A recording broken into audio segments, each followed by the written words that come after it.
नमस्कार, मैं हूं आशुतोष और आप देख रहे हैं सत्यहिंदी.com। सत्यहिंदी.com में खास कार्यक्रम आशुतोष की बात में आपका स्वागत है। उत्तर प्रदेश में 3 राउंड की पोलिंग हो चुकी है। पहले 2 राउंड के बारे में लोगों ने यह कहा कि भारतीय जनता पार्टी को थोड़ा सा पीछे हो सकती है और जो समाजवादी गठबंधन है उसको थोड़ी एज मिल सकती है। तीसरे राउंड के बारे में अभी लोगों के बीच पसोपेश बना हुआ है कि आखिर हुआ क्या नहीं हुआ है। लेकिन जो 3 राउंड की पोलिंग हुई है और अब तक की जो राजनीति चली है उसका मतलब क्या है? प्रधानमंत्री नरेंद्र मोदी साइकिल और बम की बात करने लगे हैं। जो भारतीय जनता पार्टी के उत्तर प्रदेश के मुख्यमंत्री हैं वो कुछ और भाषा में बात कर रहे हैं। पिछले कई दिनों से तमंचावाद की बात कर रहे हैं, माफियावाद की बात कर रहे हैं, वो अब्बा जान जिन्ना न जाने कौन कौन सी बातें की जा रही हैं।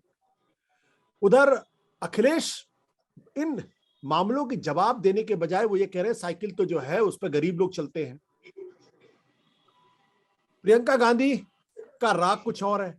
मायावती कम बोल रही है, उनकी रैलियां भी कम हो रही हैं। तो क्या माना जाए? 3 राउंड के बाद उत्तर प्रदेश के अंदर क्या कुछ कहा जा सकता है कि आने वाले दिनों में किसकी सरकार बन सकती है या किसकी सरकार नहीं बन सकती? किसकी सीटों में जबरदस्त तरीके से गिरावट हो रही है और किसकी सीटें बढ़ रही हैं? क्या वाकई में मुकाबला जो पहले शुरू में कहा जा रहा था कि दरअसल मुकाबला उत्तर प्रदेश के अंदर 2 पार्टियों के बीच में है, क्या वाकई में 2 पार्टियों के बीच में है या फिर ये एक मिथ है? इन तमाम मसलों बातचीत करने के लिए इस वक्त हमारे साथ मौजूद हैं न्यू इंडियन एक्सप्रेस के एडिटोरियल डायरेक्टर प्रभु चावला जी, जो हिंदुस्तान के जाने माने पत्रकार हैं और एक केंद्र की सरकार और एक राज्य की सरकार गिरा चुके हैं अपनी रिपोर्ट के आधार पे। तो हिंदुस्तान के अकेले ऐसे पत्रकार हैं जिनकी रिपोर्ट पर केंद्र की सरकार गिर गई थी और 80 के दशक में एक राज्य की सरकार, कर्नाटक की सरकार गई थी। मैं गलत तो नहीं कह रहा हूं सर? नहीं, और भी गिरी थी, वो नहीं गिनाऊंगा मैं आपको। 2-3 एक केंद्रीय मंत्री का इस्तीफा भी हुआ था, उनका नाम था सोलंकी साहब जी, जो बोफोर्स के केस के अंदर पकड़े गए थे। माधव सिंह सोलंकी थे जो लेटर दिया था वहां जाकर के, वो लेटर पीवी हमने नरसिम्हा खोज राव की किया था सरकार में विदेश मंत्री थे वो। खैर, अब हम उसकी तो चर्चा नहीं करते। 3 राउंड की पोलिंग हो चुकी है। पहले मैं आपसे पूछना चाहेंगे जो तीसरे राउंड की पोलिंग हुई इस पर आपकी प्रतिक्रिया क्या है? क्या लगता है अभी आपको? तो प्रतिक्रिया क्या, पोलिंग जो हो गई है पहले थोड़ी सी कम हुई है, उतनी नहीं हुई जितनी पहले होनी चाहिए थी। इसका मतलब जितना भी प्रचार हो रहा है दोनों तरफ से, उन्होंने अपने वोटर्स को निकालने में कितनी कोताही की है या एनकरेजमेंट वोटिंग में है कि नहीं है, कि वोटर जो है एंथ्यूज्ड है कि नहीं है। नॉर्मली क्या होता है कि वोटिंग जब उनकी होती है जो कार्डर बेस्ड पार्टी होती है, बड़ी वोटिंग होती है उनकी, या तो बदलने के लिए होती है या कार्डर बेस्ड पार्टी अपनी पार्टी के लोगों को मूव करती है। वो लगता है कि इस वक्त बीजेपी सबसे बड़ी कार्डर बेस्ड पार्टी वहां पर है और तो कोई है नहीं।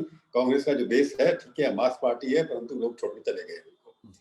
अखिलेश जो है अपनी भाषा के हिसाब से चल रहे हैं, वो अभी टिके हुए हैं, तो इसलिए लगता है जो वोटिंग कम हुई है पहले से, हालांकि मार्जिनली कम हुई है, परंतु लगता था कि जिस तरह के इशू उठाए जा रहे थे उसमें वोटिंग काफी होगी।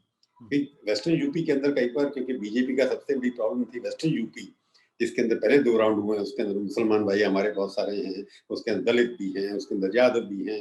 जो थर्ड राउंड हुआ उसके अंदर मिक्स है, वो अखिलेश के बारे में नहीं है। तो मैं ये कहूंगा कि 2 राउंड की वोटिंग से स्पष्ट है कि यूपी की वोटर्स के अंदर सरकार बनाना या बदलने में कोई ज्यादा रुचि दिखाई नहीं देती। वो लगे ठीक है वोट देना, हमारे को देना, 60% 62% वोट पड़ जाते हैं। इसका आज लगभग 40% वोट अगर नहीं देते लोग, कि युवा वोट आजकल ज्यादा है। अगर आप देखें तो युवा की परसेंटेज वोटर्स की इस वक्त 40% से ज्यादा है।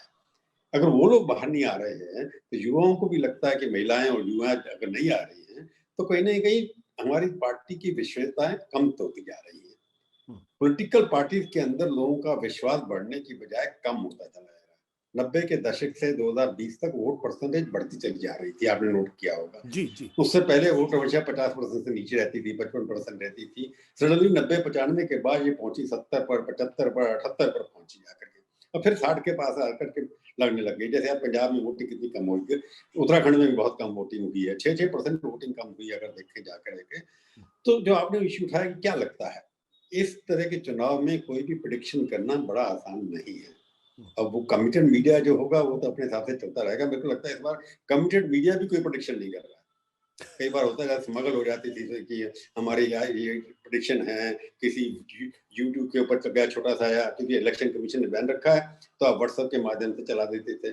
तो एक चीज जो स्पष्ट है चुनाव के अंदर, यूपी के अंदर आशुतोष, जो मैंने पहले 40 साल के अंदर देखा है कि इस बार चुनाव जो लड़ा जा रहा है, रूलिंग पार्टी पहली बार भूतकाल के ऊपर चुनाव लड़ रही है कि फलानी पार्टी ने आज से 5 साल पहले क्या किया था, उसके ऊपर ज्यादा उनका वजन है। हालांकि कहते हैं हमारी सरकार अच्छी है और काम अच्छे भी हुए हैं कई जगह पर वहां पर, परंतु एम्फेसिस जो है बड़े बड़े नेताओं का, जैसे आपने कहा पहले कि या तो कम्युनल डिवाइड के ऊपर है, जब पिछले 5 साल के अंदर जब अखिलेश थे क्या होता था, उसके ऊपर बार बार रिपीट करने की बात होती है। इससे ये लगता है कि उनको अपने अच्छे काम जो किए उन्हें, दमदार सरकार, विश्वासदार सरकार, उसके ऊपर उनका विश्वास उतना नहीं है। ये बड़ी अचंभे की बात है मेरे को लगता है, क्योंकि मैं भी कुछ लोगों से बात कर रहा था, एक चीज जो सामने नजर आ रही है कि बहुत मिडिल क्लास लोग, लॉ एंड ऑर्डर बदला है यूपी का, अब किस तरह से बदला दूसरी बात है, पर लॉ एंड ऑर्डर अच्छा है वहां पर, इसके ऊपर काफी लोग संतुष्ट हैं। उसको बनाने के इश्यू बजाने के बजाय कि ये वापस आ जाएगा, वो चला जाएगा, अंसारी साहब जेल से छूट जाएंगे या कुछ और छूट जाएगा, तो डाइवर्ट करने की कोशिश हो रही है। तो नेगेटिव एजेंडा जो है 5 साल पहले, अब नेहरू ने क्या किया या कांग्रेस ने क्या किया या अखिलेश ने किया, ये बड़ी अजीब सी बात है। मेरे को पॉलिटिकल एनालिस्ट रिपोर्टर मेरे को समझ नहीं आया, ऐसे कभी नहीं होता था। तो ये एक बड़ी अजीब सी बात है कि मुद्दे क्या है कि पहले वालों ने क्या किया। पहले वालों ने अगर अच्छा काम किया होता भाई, आपको 306 सीटें नहीं मिलती। उन्होंने रिजेक्ट कर दिया उनको पहले अच्छे बुरे काम की वजह से, उसको रिपीट करने से फिर क्या आपको फायदा होगा? उनको वोट देना है आपके वोटों के काम के ऊपर, और आपका काम जैसे लॉ एंड ऑर्डर के ऊपर लगता है कहीं भी किसी कंट्रोवर्सी नहीं है। बाकी चीजों पर कंट्रोवर्सी हो सकती है कि अखिलेश ने कई सारे प्रोजेक्ट शुरू किए थे जो आपने शुरू किए, ठीक है, खत्म किए, पर कुछ अच्छे काम भी आपने किए होंगे। तो मेरे को लगता है कि ये इश्यू जो है, कोई विकास का मुद्दा बनने की कोशिश होती है, फिर विकास बदल करके बैंगलोर में हिजाब शुरू हो जाता है, कुछ और शुरू हो जाता है। तो मुद्दे कंसिस्टेंसी नहीं है। चुनाव, ये यूपी का चुनाव किस बात लड़ा रहा है? हिंदू मुस्लिम पे लड़ा रहा है, या विकास के ऊपर लड़ा जा रहा है, या अखिलेश ने 5 साल पहले किया था उसके ऊपर लड़ा जा रहा है? कोई मेरे को मुद्दे क्लियर नहीं आते। कंफ्यूज्ड इलेक्शन हो गया टोटल। आप कह रहे कंफ्यूज्ड इलेक्शन हो गया टोटल। जो ओपिनियन, जो वोट परसेंटेज की बात थी, अपने दर्शकों को बता दूं कि पहले राउंड में 62.4% वोट पड़ा था, दूसरे राउंड में 64.42% वोट पड़ा, और तीसरे राउंड में जिसकी हम बातचीत करें 61.20% वोट पड़ा है। ये ऑन एन एवरेज एक कम वोट पोलिंग परसेंटेज है, क्योंकि जैसा कि अभी प्रभु जी ने कहा कि पोल परसेंटेज लगातार बढ़ता जा रहा है, और 2014 के बाद से, जब से नरेंद्र मोदी प्रधानमंत्री आए हैं, तब से वो लगातार आह्वान भी कर रहे हैं कि नए वोटर बाहर निकल के आए, ज्यादा से ज्यादा संख्या में लोग अपना वोटर करें। और इलेक्शन कमीशन ने भी इसको लेकर कैंपेन किया। उसके बावजूद अगर 60% के आसपास वोट पड़ रहा है या 62% के आसपास वोट पड़ रहा है, इसका मतलब यह है कि जो प्रभु जी के कहने का मतलब उदासीनता है जो हमारे जो वोटर हैं उनके बीच में। लेकिन सर, ये जो तीसरा चरण है, इस तीसरे चरण में 2017 में भारतीय जनता पार्टी को 59 में से 49 सीटें मिली थी, 44% वोट उनको मिला था, और सपा को 30% और सिर्फ 9 सीटें मिली थी। अब ये जो बहुत सारे लोग ये कहते हैं कि दरअसल भारतीय जनता पार्टी की जीत का मार्जिन 20 से ज्यादा सीटों में इतना था कि उसको न्यूट्रलाइज नहीं किया जा सकता। तो उनके कहने का मतलब ये कि बीजेपी की सीटें घट तो सकती हैं, लेकिन फिर भी एज बीजेपी को ही रहेगा इस क्षेत्र में। क्या आप इस थियरी से सहमत है? आशुतोष, आप भी काफी चुनाव कवर करते रहे हैं। ये सिफोलॉजी है ना, ये बड़ी फ्रॉड किस्म की चीज है। मैं इसलिए फ्रॉड वर्ड यूज कर रहा हूँ। जब अखिलेश जीते थे 2012 के अंदर, तो उनके उससे पहले वोट कितने थे 2007 के अंदर? उनका मार्जिन इतना सारा कैसे हो गया? 250 सीटें लेकर के आ गए।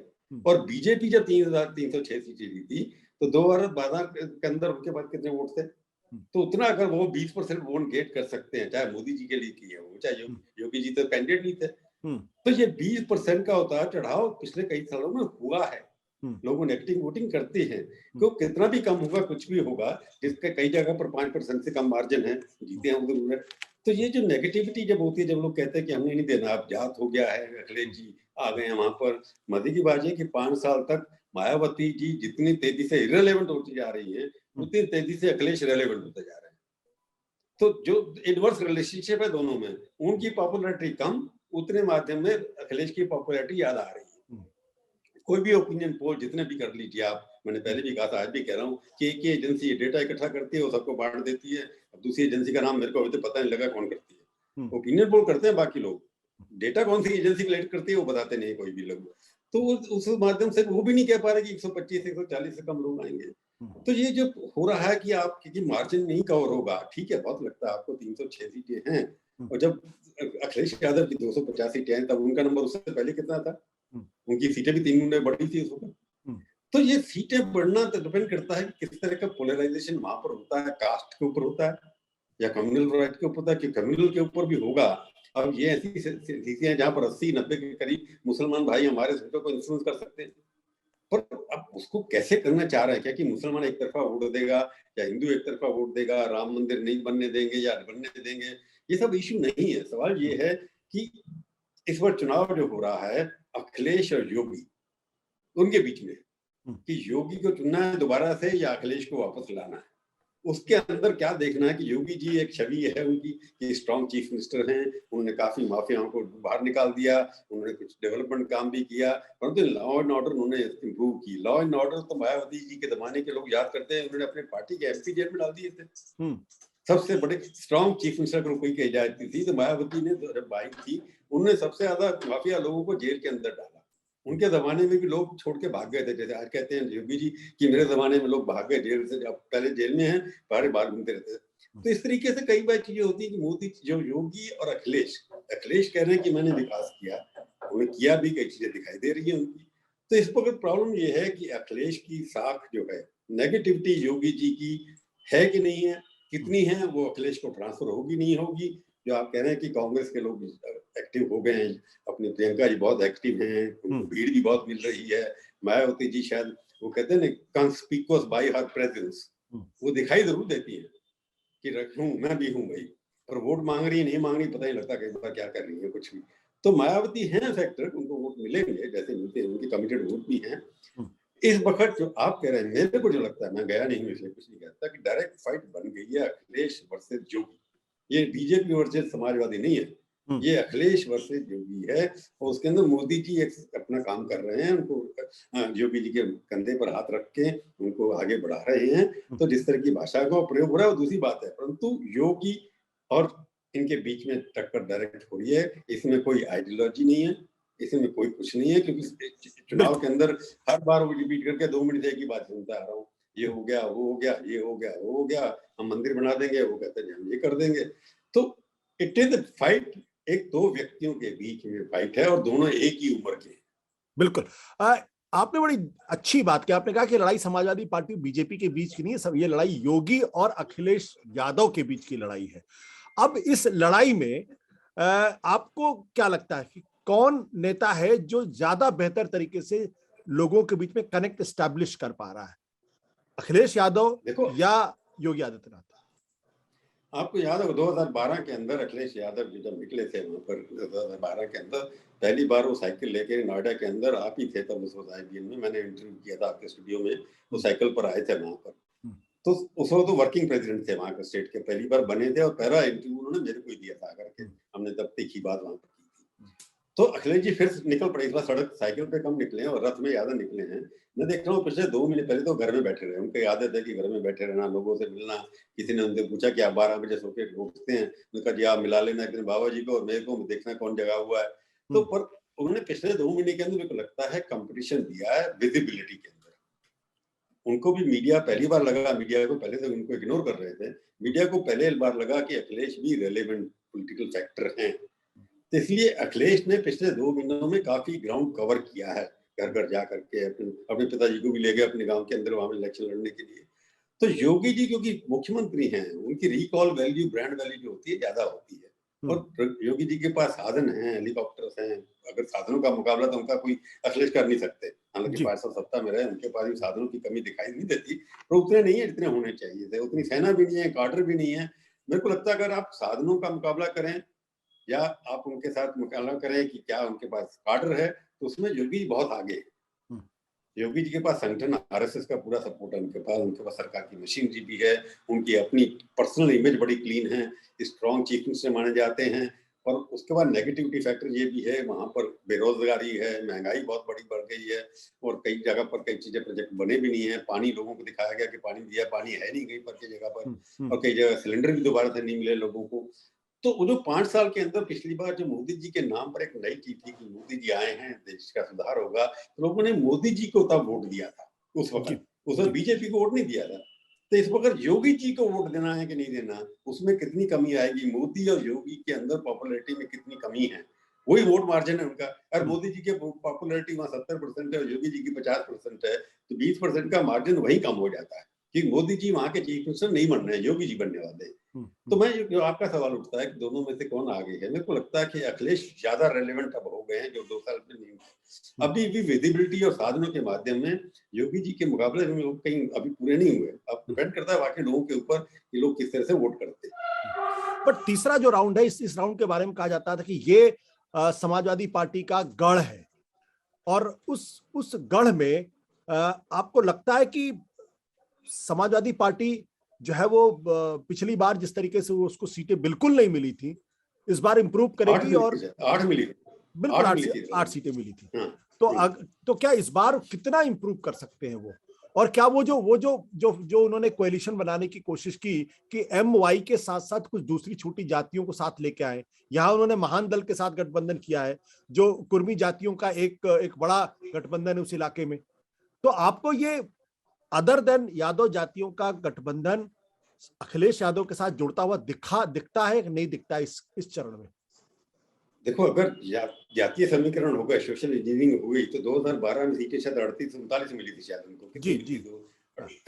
तो उसके आसपास जा सकते हैं वो वहां पर। मेरे को लगता है कि 59 के अंदर जैसे बीजेपी को 52 49 मिली थी, उनको 38 मिली 2012 के अंदर, 38 या 39 तो सीटें मिली थी। मेरे को लगता है कि अगर पोलराइजेशन कास्ट लॉन्ग हो गया कि वहां से अखिलेश खुद चुनाव पहली बार लड़ रहे हैं, उसका असर आसपास होगा, मैनपुरी वगैरह सब जगह असर होगा। तो मेरे को लगता है कि वहां पर इम्प्रूवमेंट 8 से तो ज्यादा होना चाहिए अगर वोटिंग जातिकरण के ऊपर। अगर मोदी की योगी की वेव चल रही है तो 250 कौन तो 5 भी नहीं मिलेगी जैसे पहले मिली थी। तो डिपेंड करता है कि योगी की अट्रैक्शन कितनी है। योगी उस क्रॉस, जैसे पहले जाति सब काट करके मोदी जी ने सब जातियों में वोट दिया था, अगर योगी जी ने अपनी इमेज वो बना ली है कि वो सब जातियों को साथ लेकर के चलेंगे, हिंदू जिसको कहते थे सम्राट के बारे में जो कहते थे लोकल हिंदू सम्राट वो हैं, तो सारी जातियां हिंदू बनकर के वोट देना शुरू कर देंगी तो फिर वही रिपीट हो जाएगा। परंतु मेरे को लगता है कि इस तरीके से अखिलेश ने अपने आप को कनेक्ट किया लोगों के साथ, तो पहले से ज्यादा सीटें मिलने की संभावना जरूर है उसके। क्या आपको लगता है कि योगी जी ने अपने आप को एक ऐसे नेता के तौर पर पेश कर लिया है, क्योंकि उनके ऊपर आरोप तो ठाकुरवाद का लगता है कि दूसरी जो अदर बैकवर्ड कास्ट के नेता उनके साथ जुड़ पाए, वो जातियां उनके साथ जुड़ पाए, क्योंकि उनके रहते हुए स्वामी प्रसाद मौर्य उनके पास से हट गए, धर्म सिंह सैनी उनके पास से हट गए, दारा सिंह चौहान उनके साथ से हट गए, 7-8 दूसरी जो MLAs हैं जो पिछड़ी जातियों के, वो उनसे टूट के निकल गए। तो क्या जो योगी की जो ठाकुरवाद की एक इमेज है वो उनको डेंट कर रही है, दूसरी जातियां उनसे जुड़ नहीं पा रही हैं? योगी जी को कोई भी डैमेज होगा, क्योंकि किसी भी जगह पर बड़ा नेता की इमेज कैसे बनती है कि मैं, क्योंकि हमारे यहाँ हिंदुस्तान में या कहीं भी हीरो वर्शिपिंग होती है, जो लगे कि ये दमदार आदमी है उसको वोट देना है। जैसे विश्वनाथ प्रताप सिंह थे, वो ठाकुर थे, ठाकुरवाद का ऊपर भी लगता था, पर भी जीत गए उसके बाद। तो ठाकुर के साथ गिरे रहते हैं उनके, हालांकि सेक्रेटरी साहब ब्राह्मण होते थे, इनके भी सब सेक्रेटरी और बाकी लोग ब्राह्मण है या दूसरे किस्म के लोग हैं। तो ठाकुरवाद का ठप्पा तो उनके ऊपर लगा हुआ है, शुरू से अभी तक ही लगा हुआ है। सवाल ये है कि एज ए चीफ मिनिस्टर उनकी इमेज क्या है। अगर उनकी इमेज ये है कि उन्होंने माफिया, गुंडागर्दी, डकैती, चोरी सब खत्म की है, तो उससे जातियां सब मिल जाती है। ये जो नेता जो छोड़ के गए हैं, ये तो आराम गैराम टाइप है, इनकी कोई आइडियोलॉजी तो है नहीं। अब देखा जो भी छोड़ के गए हैं, पहले किसी पार्टी में गए, फिर किसी और पार्टी में गए, किसी और पार्टी में गए, अब हार जाएंगे उसके बाद फिर दोबारा इसी पार्टी में आ सकते हैं। तो इन स्वामी प्रसाद मौर्य ये किसी भी कास्ट के हो सकते हैं, परंतु जब BSP छोड़े, फिर SP छोड़े, फिर कांग्रेस गए, तो इन लोगों की क्रेडिबिलिटी इसलिए नहीं है कि वो कास्ट के लीडर है, अपनी सीट ला सकते हैं, हो सकता है लाए हैं, उससे फर्क पड़ सकता है। तो ठाकुरवाद होने के बावजूद अगर उनकी इमेज के ऊपर डेंट पड़ता है ये कि वो अच्छे प्रशासक नहीं है, क्योंकि उनकी क्लीन इमेज है, इस बारे में तो कोई डाउट है नहीं किसी को। कई बार ईमानदारी और स्ट्रॉन्ग चीफ मिनिस्टर है, उसकी वजह से भी फर्क पड़ता है। परंतु हाँ, एक उनके ऊपर इमेज है ठाकुरवाद की, उसका नुकसान भी हो सकता है। उसको कैलकुलेशन करना कि उनका नुकसान कितना है और फायदा अच्छे एडमिनिस्ट्रेटर होने का कितना है, दोनों में डिफरेंस क्या है। अगर ठाकुरवाद हावी हो गया तो सारी जातियां बदल के चली जाएंगी। बट ये आरोप लगता है कि उनके रहते हुए केशव प्रसाद मौर्य को एकदम साइडलाइन कर दिया गया, और जो पिछड़ी जातियां हैं वो उनके साथ जुड़ नहीं पा रही हैं, ब्राह्मण तक उनसे नाराज हैं, जाट नाराज हैं, गुर्जर नाराज, ऐसा कहा जा रहा है उनके साथ। तो ये तो एक हैंडीकैप हुआ। आप भी स्टूडेंट पॉलिटिक्स के, मैं भी हूँ। मैं पिछले 10 साल से पॉलिटिकल क्या चल रहा है उसमें देख रहे हैं। अब ये हो रहा है, पहले कांग्रेस के चीफ मिनिस्टर इतने स्ट्रांग नहीं हुआ करते थे। अब क्या है कि प्रधानमंत्री जब से स्ट्रांग हुए हैं तो चीफ मिनिस्टर अपने आप स्ट्रांग होने शुरू हो गए। अमरिंदर सिंह हो गए, तो चीफ मिनिस्टर जो कांग्रेस का बघेल साहब हैं, अपने उनके मिनिस्टर है, उनको खाने में लगे रहते हैं लोग। आज तो कुछ नहीं कर पाए उनका। अमरिंदर सिंह राजा हैं, वहां पर थे जब तक कि सोनिया गांधी ने निकाल नहीं दिया।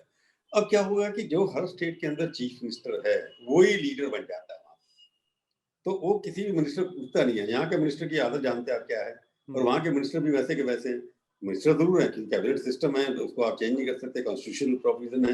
अब कई जगह तो नोट भी चीफ मिनिस्टर के दफ्तर से बन के आता है, मिनिस्टर के साइन ही बाद में होते हैं।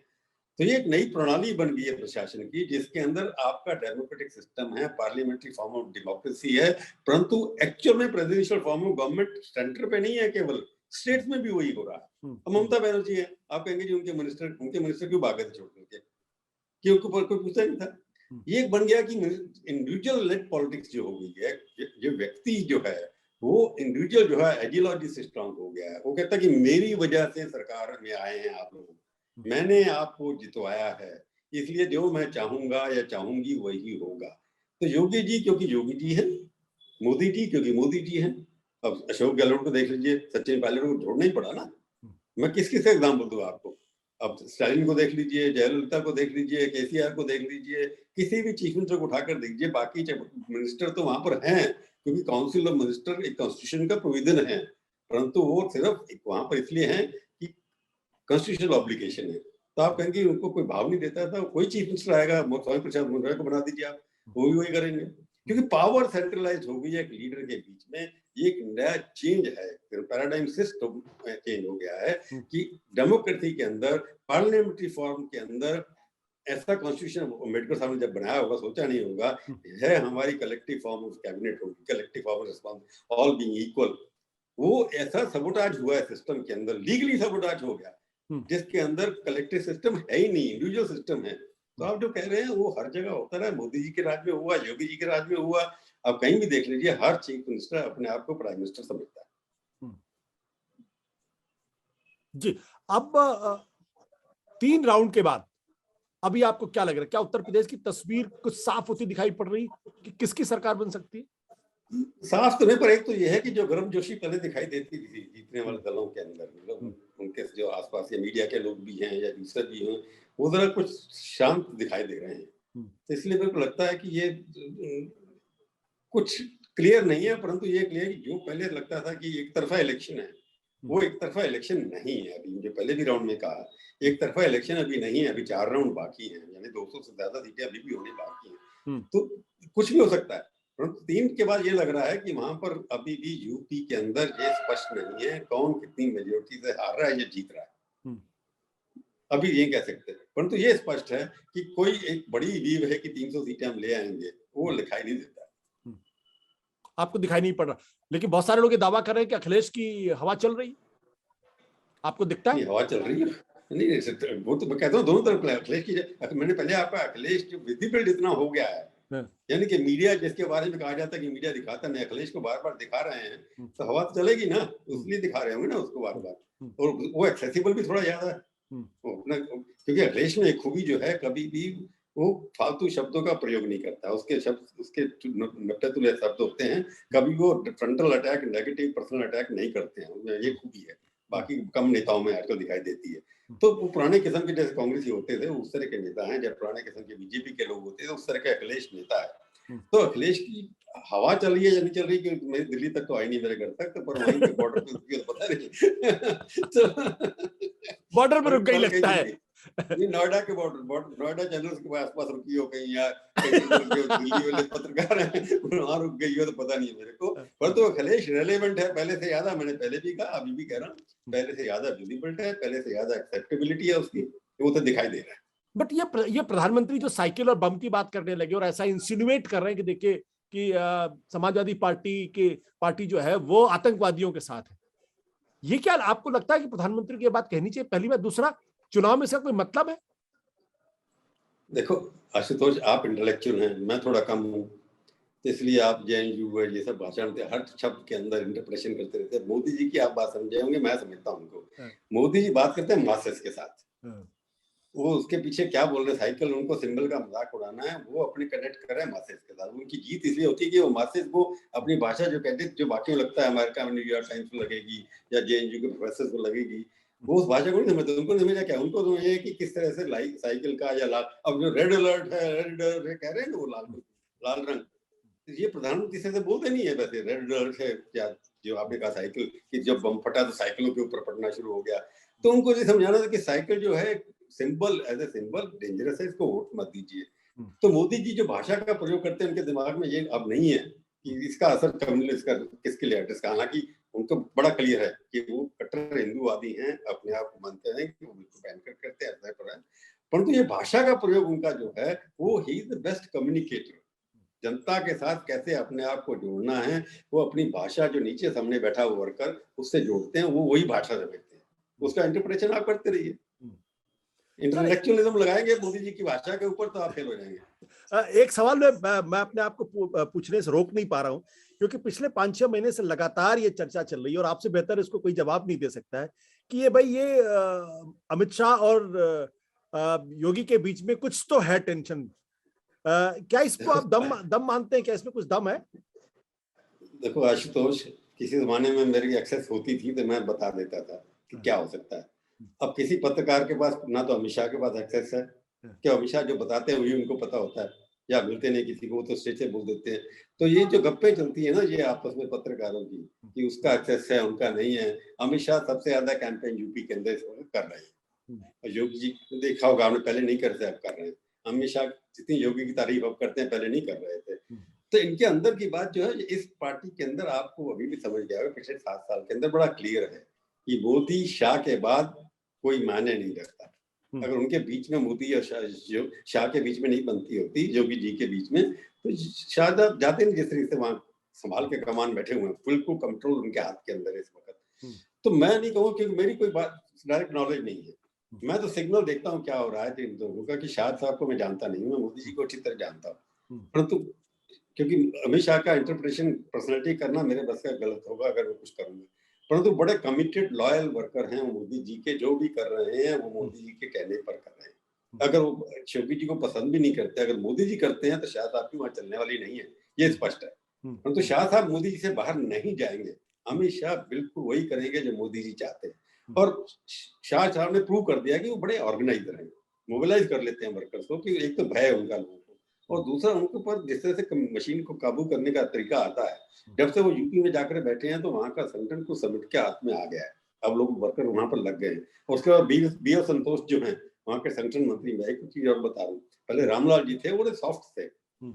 संतोष वैसे ही अग्रेसिव है जैसे अमित शाह है। मतलब वो आरएसएस से आए जरूर हैं, परंतु उसमें के अंदर अपना वो तो बड़ा एग्रेसिव है। अगर उनका बस चले उससे ज्यादा एग्रेसिव बोलते हैं। इन दोनों की जोड़ी यूपी में इकट्ठी हो गई सुनील बंसल के साथ, तो आपको लगता है कि ये अभी तो यूपी हारना, तो अमित शाह नहीं चाहेंगे यूपी हारे। अमित शाह की सारी चीजें 2024 डिपेंड यूपी के ऊपर करता है। अगर पसंद नहीं भी करते होंगे तब भी तो उनको जिताना वहां पर उनकी रिस्पॉन्सिबिलिटी है, उससे बाहर नहीं जाएंगे वो।